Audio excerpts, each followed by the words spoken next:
Assalamualaikum warahmatullahi wabarakatuh. Ketemu lagi dengan saya Irfan Firdaus.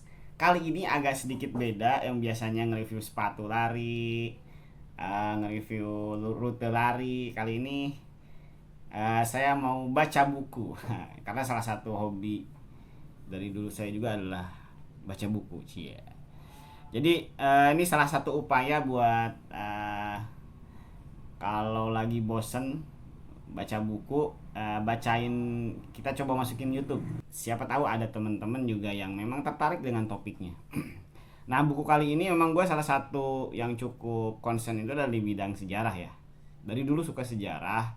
Kenapa? Karena ya kita bisa eh, apa ya, meniru pola-pola perilaku zaman orang dulu, di kita kita terapkan di zaman berikutnya ya. Atau kalau kata Soekarno itu jas merah lah. Jangan lupakan sejarah. Doyan aja sih sebenarnya. Oke, buku kita kali ini yang akan dibahas itu yang gue lagi udah segini bacanya sampai seperempat belum sih. Jadi buku judulnya itu The Invention of Yesterday. Ya, pengarangnya itu Tamim Ansori. Tamim Ansori itu salah satu penulis Amerika, tapi beliau itu kelahiran Baghdad. Sorry, Afghanistan ya, Afghanistan, Kabul kalau nggak salah, di Kabul. Dia salah satu pengarang yang buku sejarah yang gue cukup suka juga, yaitu dari Puncak Baghdad. Jadi sejarah versi Islam ya, dari Puncak Baghdad. Bisa dicari Tamim Ansari. Lumayan cukup, udah banyak bukunya. Nah, gue baru sampai ke bab 8. Jadi gue mau bacain buku ya. Judulnya tadi The Invention of Yesterday. Bab 8 kita sambil ini juga ya, kontemplasi. Jadi, bab 8 judulnya tuh negeri-negeri di antara 200 sebelum Masehi sampai 700 Masehi.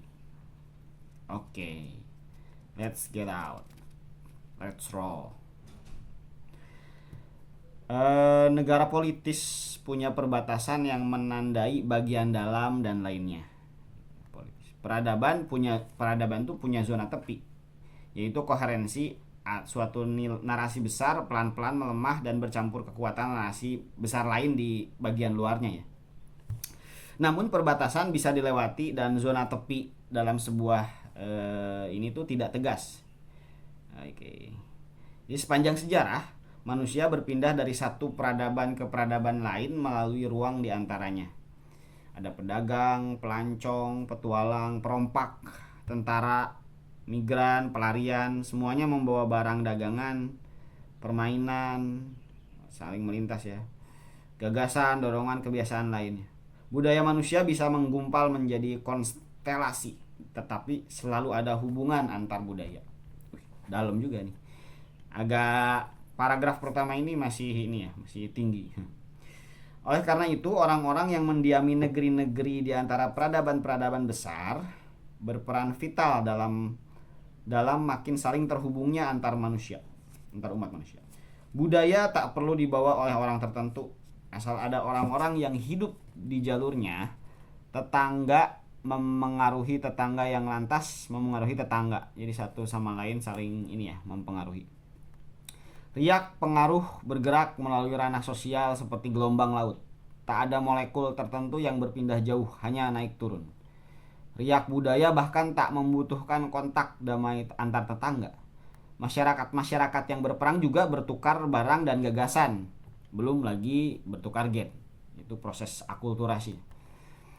Dinasti Han yang memerintah Tiongkok selama 400 tahun, Han 206 sebelum Masehi sampai 220 Masehi, hampir selalu dalam keadaan berperang dengan tetangga-tetangganya di utara, bangsa pengelana padang rumput Eurasia. Bangsa Tionghoa menyebut mereka Xiongnu. Tiongkok jauh sekali dari Roma, tetapi suku-suku pengelana berkeliaran di bentang daratan antar keduanya dan punya jejaring interaksi antar suku. Keturunan Xiongnu yang tadi Mongol ya mungkin ya bahasa sekarang, dan suku-suku kerabatnya kemudian menyerbu Eropa Barat dipimpin oleh seseorang bernama Attila. Keturunan Xiongnu dan suku-suku kerabatnya menyerbu Eropa Barat dipimpin oleh seseorang bernama Attila. Dan mereka menghajar Roma. Di Eropa, para penyerbu nomadik itu dikenal sebagai suku bangsa Hun. Di timur, mereka menjadikan sebagian sejarah Tiongkok, dan di barat mereka bagian dari sejarah Eropa. Tetapi mereka bukan hanya tambahan sejarah orang lain, mereka termasuk galaksi konstelasi sosial yang sama luas dengan yang lain. Mereka punya cerita sendiri. Lanjut ke subbabnya jalur sutra ya. Tadi paragraf pertama, jalur sutra. Dari sudut pandang Tiongkok, Xiongnu adalah biang kerok. Mereka suku barbar yang selamanya mengganggu desa-desa Tiongkok. Mereka menggunakan bahasa rumpun Altai yang benar-benar tak berhubungan dengan bahasa-bahasa Tiongkok. Gaya hidup mereka bertentangan dengan tatanan birokrasi Tiongkok, lengkap dengan jalan, hukum tertulis, dan sistem posnya. Mereka alasan kerajaan-kerajaan Tiongkok terdahulu membangun tembok sepanjang perbatasan utara, tembok Cina ya. Merekalah alasan kaisar pertama mengorbankan sejuta jiwa untuk menghubungkan tembok-tembok itu menjadi tembok besar untuk menghalangi Xiongnu. Pada masa ketika Tiongkok terpecah menjadi kerajaan-kerajaan yang saling berperang, kerajaan-kerajaan itu ibarat sepupu-sepupu yang berebut harta keluarga imperium yang mereka semua anggap sebagai milik mereka. Sementara kalau orang Tionghoa melawan Xiongnu, mereka bukan melawan sepupu, mereka melawan pihak lain. Pada abad kedua sebelum Masehi, Kaisar Tiongkok dan para penasehatnya menemukan cara untuk mendesak orang-orang barbar ini. Mereka menghubungi konfederasi gembala pengelana lain yang hidup lebih ke selatan dan barat. Suku-suku Yuezhi terus-menerus bertengkar dengan Xiongnu, barangkali karena kedua kelompok sama-sama pengelana dan wilayah penggembalaan keduanya tumpang tindih. Para ahli strategi Han memutuskan akan membujuk Yuezhi ini bersekutu dan mulai perang antar suku pengelana. Yuezhi. Ini ada gambar, nanti saya tampilin di YouTube ya. Di Tiongkok dan suku-suku pengelana pada abad kedua sebelum Masehi. Namun, Xiongnu bisa melihat apa yang akan terjadi. Pada 176 sebelum Masehi, Xiongnu melakukan serangan pendahuluan yang mematikan. Yuezhi mengerahkan 100.000 prajurit, Xiongnu menghadapinya dengan 300.000. Terjadilah pembantaian. Saking parah kekalahannya, suku Yuezhi kabur dari wilayahnya dan lenyap. Namun, kemana suku Yuezhi pergi? 38 tahun sesudah pembantaian itu, pemerintah Tiongkok mengirim ekspedisi untuk mencari suku Yuezhi. Ekspedisinya dianggap terlalu berbahaya untuk dilakukan orang penting, jadi mereka memerintahkan seorang pejabat rendah istana, Zhang Qian, untuk melaksanakannya. Zhang yang malang tak sempat pergi jauh. Suku Xiongnu menangkapnya dan menahan dia selama 10 tahun. Zhang Qian lantas menikah, bukan siksaan kejam, tapi Zhang Qian lantas menikah dengan gadis Xiongnu, punya anak, ikut bepergian bersama suku Xiongnu, nggak disiksa ya, dan berbaur dengan mereka. Namun suatu hari dia mendapat kesempatan untuk kabur, dan kaburlah dia. Cuma dia kabur bukan ke arah Tiongkok. Zhang melarikan diri ke wilayah antah berantah di luar padang penggembalaan terluar suku-suku pengelana. Dia memasuki tanah yang belum pernah diinjak oleh orang beradab. Apa yang Zhang Qian temukan di sisi terluar dunianya yang berbentuk lingkaran dalam lingkaran? Kelelawar berkepala manusia, naga, orang biadab? Bukan. Dia menemukan kerajaan seberadab Tiongkok. Di sana ada kota-kota dengan bangunan-bangunan pabrik besar di sisi jalan yang lebar dan rata. Di sana ada patung, kuil, perpustakaan, dan sekolah. Di sana ada pasar yang ramai dengan pedagang menjajakan barang dari negeri-negeri jauh. Di pasar kota-kota yang begitu jauh dari kerajaan tengah itu, yang baru dicapai oleh si Zhang Qian sesudah 10 tahun, termasuk masa bersama Xiongnu-nya, sang penjelajah ini menemukan kain dan tongkat bambu buatan Sichuan, provinsi yang berada jauh di tengah Tiongkok, sampai-sampai tak dikenal oleh orang Xiongnu. Barang-barang beredar di pedalaman imperium melalui tombok besar melintasi wilayah Xiongnu sampai ke kota-kota eksotis, mungkin tanpa ditemani manusia yang sama sepanjang perjalanan, sampai akhirnya Zhang Qian menemukannya. Ya, kemanapun barang pergi, bisa diperkirakan bahwa gagasan ikut pergi ke sana, karena perdagangan melibatkan percakapan, perhitungan, semacam uang, konsep nilai relatif, gagasan, kemudian gagasan mengenai ilahi, jagat raya, hingga bagaimana seharusnya laki-laki dan perempuan berperilaku. Apakah boleh menggoda orang asing, serta bagaimana anak-anak seharusnya berbicara kepada yang lebih tua. Zhang Qian itu sampai ke kota-kota di Balkh, atau nama wilayah itu Baktria, yang ujung penaklukannya Alexander the Great. Baktria itu wilayah di Iran, India, yang dibangun para jenderal Yunani pewaris wilayah taklukan Alexander Agung, benar. Namun orang-orang Yunani sudah mulai terusir karena kekuatan-kekuatan sejarah yang digerakkan Tiongkok menggusur mereka. Nah, kekuatan apa? Nah, ketika suku bangsa Yuezhi mundur sesudah kekalahan besar dalam yang dipancing Tiongkok tadi, mereka pergi ke lembah Sungai Sindu. Di sana mereka berkumpul kembali. 5 suku membentuk konfederasi Yuezhi, meninggalkan kehidupan menggembala, beralih bertani dan berdagang. Satu suku di antara mereka mendominasi semua yang lain. Dari ibu kota di Peshawar dan Kabul, suku tersebut Kushan, Baktria berarti Afghanistan, memperluas imperiumnya ke utara, barat, dan timur. Dalam beberapa generasi mereka bukan lagi pecundang yang kabur dari prajurit nomadik ganas. Mereka menjadi kekuatan urban tangguh dengan pasukan lengkap dan tertata rapi. Di Kabul ya. Namun suku Kushan tak berminat bersekutu dengan Tiongkok. Mereka menghargai ingat apa yang terjadi sebelumnya. Mereka juga sudah punya hubungan dagang yang akrab dengan Xiongnu dan ingin menjaga hubungan itu. Bahkan sebelum kabur dari padang rumput, selagi Yuezhi bertempur dan saling bunuh dengan Xiongnu, kedua kelompok itu saling berjual beli. Menariknya, satu barang yang didapat Xiongnu dari perdagangan dengan Yuezhi adalah sutra yang didapat Yuezhi dari Tiongkok. Jadi, selagi berperang habis-habisan melawan Tiongkok, suku Xiongnu juga suka sutra buatan musuhnya. Makanya jalur sutra ya. Di Tiongkok sutra sangat banyak dihasilkan petani pun memakainya, tapi sutra langka di antara Xiongnu dan hanya dipakai kalangan atas. Laki-laki elit suku Xiongnu memamerkan status dengan membeli baju sutra. Mereka mengadakan pesta mewah, menyajikan hidangan di atas piring perunggu buatan Tiongkok. Sementara itu, perang antara Tiongkok dan Xiongnu tak pernah kendor. Dalam pertempuran, Xiongnu memiliki satu keunggulan, kuda. Wilayah Tiongkok kurang cucuk untuk peternakan kuda. Tiongkok butuh kuda untuk melawan suku bangsa pengelana. Tetapi dari mana bisa mendapat kuda? Bisa beli dari orang Xiongnu, dibayar dengan sutra, giok, dan barang perunggu yang disukai oleh Xiongnu. Pendeknya, Tiongkok menggunakan keunggulan produksi dan komersial untuk mendapatkan kuda dari Xiongnu yang diperlukan untuk melawan Xiongnu. Kehidupan itu memang ruwet. Xiongnu itu Mongol ya. Kalau tembok besar dibangun untuk mencegah orang Xiongnu masuk ke Tiongkok. Tetapi seiring dengan waktu, daerah itu berkembang menjadi zona pasar, tempat orang Tionghoa berjual beli dengan pengelana. Jangan salah, serangan dan serangan balik tak pernah berhenti. Kedua musuh tak pernah menjadi teman, tetapi perdagangan di antara keduanya semakin ramai. Wilayah Xiongnu seperti Laut Tengah, berbatasan dengan banyak jenis lingkungan. Suku-suku pengelana banyak bergerak, dapat membawa barang dari banyak titik wilayah luas ke mereka. Mereka membawa madu, lilin, kulit bulu, kayu dari utara ke pasar perbatasan Tiongkok di tembok besar tadi. Dari barat mereka dapat membawa buah eksotis dan wine yang bisa jadi alternatif untuk arak beras buatan Tiongkok. Sutra itu bagus, tetapi katun juga bagus, dan kala itu kain katun utamanya diproduksi di India. Tiongkok dinasti Han tadi tak dapat memperluas imperiumnya ke padang rumput karena para pengelana sangat cocok dengan lingkungan itu.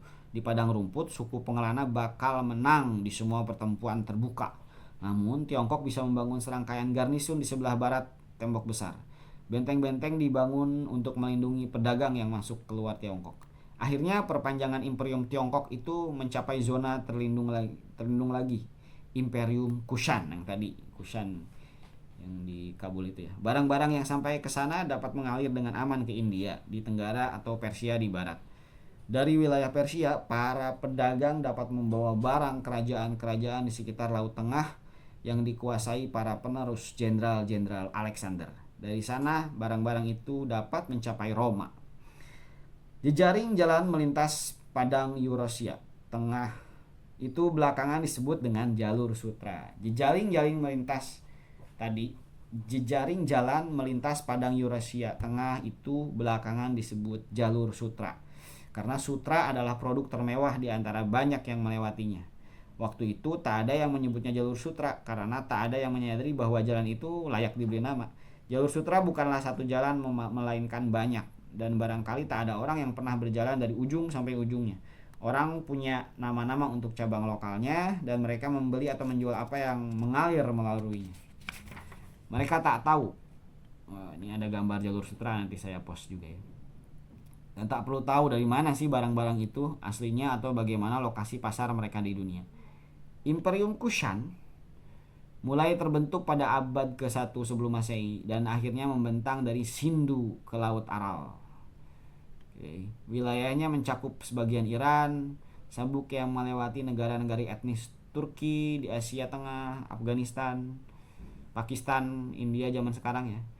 Ketika suku Kushan kehilangan kekuasaan dan lenyap dari sejarah, kerajaan-kerajaan berbagai bermunculan di daerah yang sama. Selalu ada negara di sana karena wilayah itu dilalui oleh jalur sutra dan mencakup beberapa simpul penting, tempat-tempat banyak jalan bertemu dan bercabang. Ketika menggantikan kerajaan-kerajaan Asia Tengah peninggalan Alexander, suku Kushan menyerap beberapa pengaruh Yunani. Ketika menaklukkan kerajaan-kerajaan Hindu dan Buddhis di India Utara, suku Kushan menyerap pengaruh Hindu dan Buddhis. Ketika ke barat, mereka bertemu di dunia Persia, dan timur mereka bertemu dengan ekspansi Tiongkok. Imperium Kushan dan penerusnya bertemu di 4 zona interkomunikatif kuno utama dunia. Jadi 4 zona. Oleh karena itu, di sekujur imperium itu pengaruh budaya mengalir di antara 4 dunia. Tadi apa aja? Yang pertama ada pengaruh dari barat ya. Ada yang dari Tiongkok timur, ada yang dari Hindu terus ada yang dari utara ya. Namun hal-hal lucu terjadi ketika budaya yang berbeda-beda bertemu di konteks baru. Gagasan tidak berupa satu satuan utuh. Gagasan-gagasan bisa bergabung membentuk kesatuan terstruktur, konstelasi konsep. Kalau saling cocok, sebagian-bagian yang koheren dalam struktur lebih besar, mereka tidak bisa dipecah. Namun konstelasi seperti itu melintas batas budaya. Imperium Kushan adalah contoh zona perantara itu. Buddhisme menjadi contoh bagus percampuran macam apa yang terjadi di sana. Suku Kushan mengandut Buddhisme, jadi ada banyak penyebar agama Buddha yang datang dari India ke Imperium Kushan. Umat Buddha awalnya tak suka penggambaran sang guru dalam patung karena mereka merasa tak perlu tahu seperti apa wujud Buddha. Tetapi di dunia Kushan, umat Buddha menyerap budaya Yunani, peninggalan Alexander Agung. Jadi orang Yunani biasa membuat penggambaran dewa sebagai cara mengalami rasa spiritual. Dan lingkungan seperti itu, tahu-tahu umat Buddha mulai membuat patung Buddha dengan berbagai ciri dan sikap tubuh dan mengungkapkan ketenangan jiwa yang mereka cari. Patung Buddha yang tampak agak Yunani. Imperium Kushan juga bersinggungan dengan dunia Persia, rumahnya narasi Zarathustra. Dunia Persia penuh konstelasi gagasan turunan zaman Avesta. Salah satu kultus Mitra. Mitra awalnya dewa kontrak dan kejujuran Arya. Seiring waktu Mitra berubah menjadi sosok adialami yang lahir dari ayah dewa dan ibu manusia, sehingga berada di antara yang baka dan fana. Karena bersifat manusia sekaligus ilahi, Mitra dapat menarik manusia dari kematian dan menuju kehidupan abadi. Di dunia Kushan, umat Buddha sering bertemu penyembah Mitra. Gagasan baru pun muncul di Buddhisme mengenai tokoh-tokoh spiritual yang agung yang sampai pinggir nirwana. Namun bukannya memiliki kebahagiaan sejati, mereka berhenti dan berbalik untuk membantu orang lain. Selain menyukai Buddhisme, suku Kushan juga menyukai pedagang jarak jauh. Alhasil, pedagang melewati imperium mereka juga di jalan yang sama dengan para penyebar agama.